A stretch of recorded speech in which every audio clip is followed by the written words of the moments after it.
Hello, good day everyone. This is Catherine Lim. Welcome to Qimen Dun Jia lesson 20. Again, we are coming to destiny reading, and today's focus is about accuracy of reading. All right, let's go.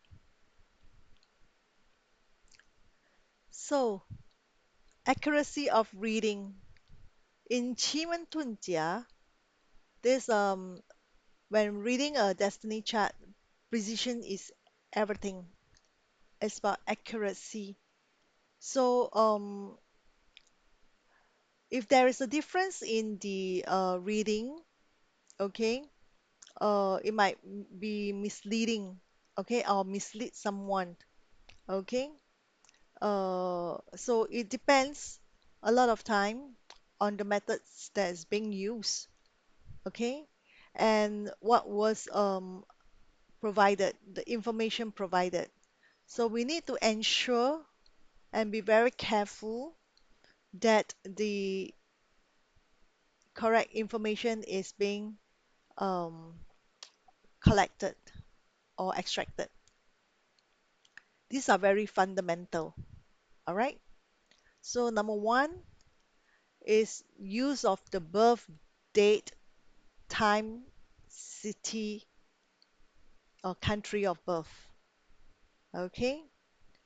Um, a lot of time on paper it is correct. However, in the actual destiny reading, it isn't. All right. So we need to verify again. So we need to verify the birth city time and adjust the time if needed to ensure accuracy. And number three, the third thing would be when we plot a chart, we want to be sure we are getting the chart correct. So to confirm that, it is advisable that we use two apps. Okay, we can double confirm the chart is accurate, is correct, and in case there is human errors in the apps, because the app is being developed by human and human will have human error. Okay, all right, next slide.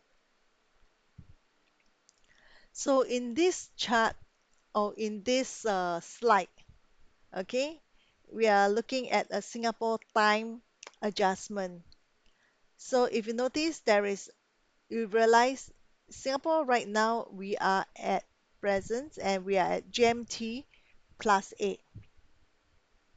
And actually it is something new to me as well. We didn't know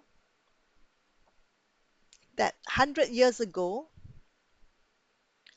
in 1905, Singapore actually started with GMT plus 0655.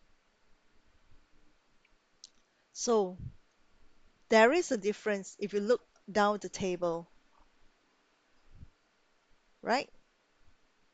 So when we make a destiny reading, it is important that we actually take into considerations or we need to adjust the time to ensure that we have a accurate reading.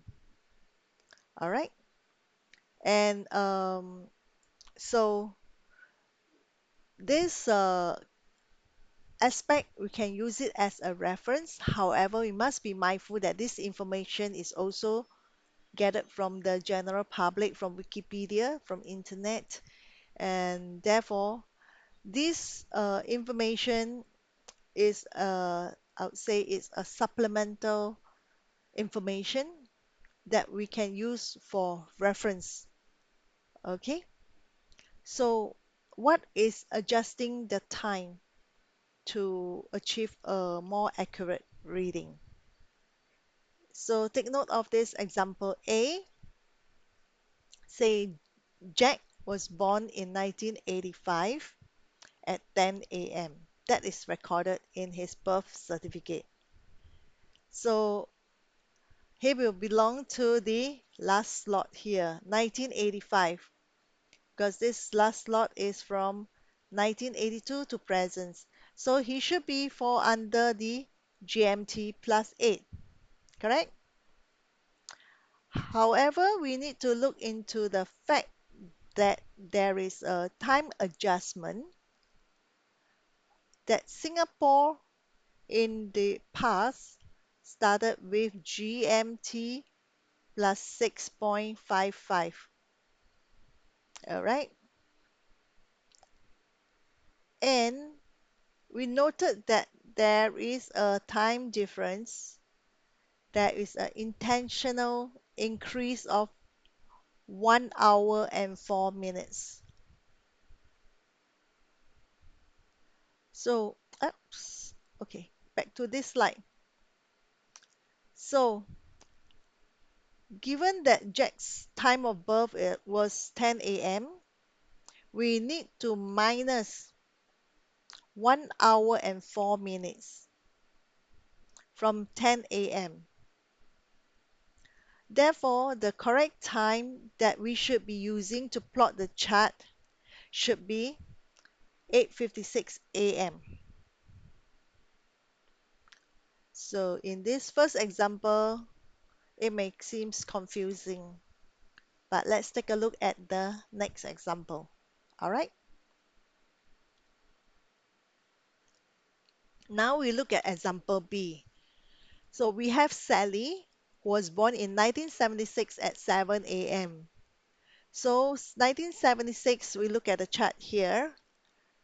Here, okay, 1976, 7 a.m. In 1976, the GMT was plus 7, 7:30. Okay, so looking into the time adjustment, back in 1905, the GMT was 6.55, 6:55. So there is a time difference, and how much was it? So you use 7:30 minus 6:55. Okay, 65.25. Okay, there was an intentional increase of 34 minutes. So with this 34 minutes, we can make adjustment to Sally's time of birth. So it's not Jack now, it's Sally. Okay, so Sally's times of birth is 7 a.m. We will minus the 34 minutes that was intentionally increased. Okay, we'll minus that from 7 a.m. So that makes Sally's correct time of birth to be 6:26 a.m. Clear? Okay, let's move on to the next slide. Therefore, what we want to share here is uh, the accuracy of reading.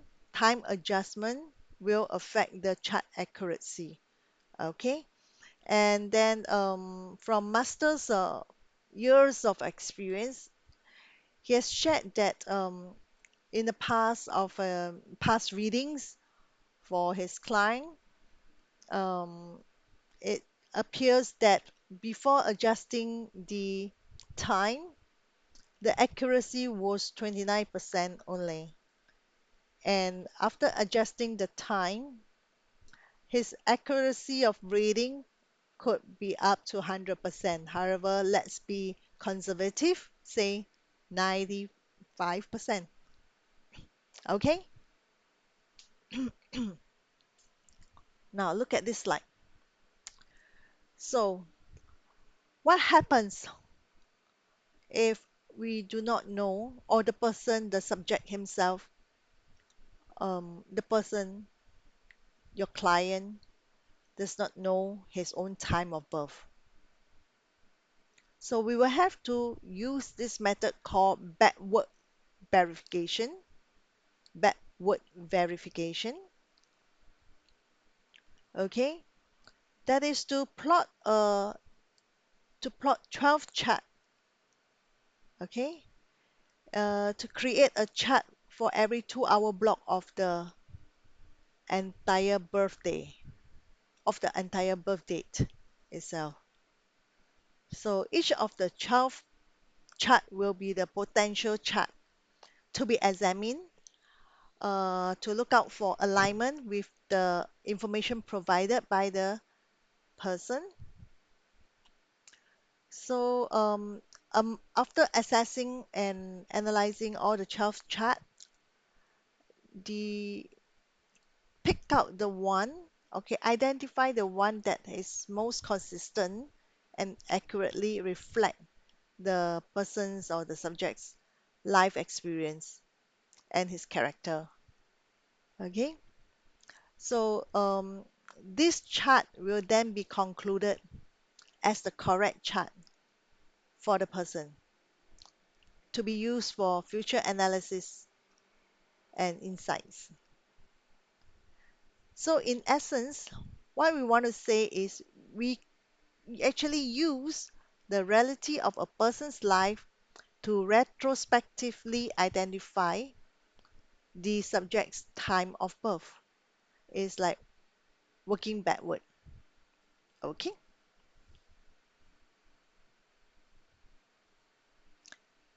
Now, in this slide, we want to highlight the implications.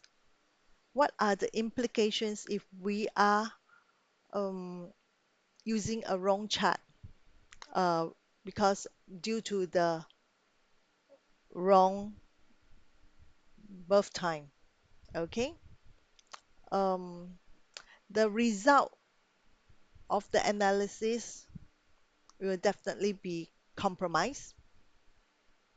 Um, the person's or the subject's profile or your client's profile will be will be significantly inaccurate, leading to incorrect assessment of one's potential for his wealth, for his business, for his health, and then for his career and even academic success. So therefore, when the initial data set is wrong, then any following forecast for year, for monthly forecast, for daily events forecast will become unreliable and we cannot depend on it. There's this misalignment, okay? It doesn't align with the individual's, with the person's life trajectory.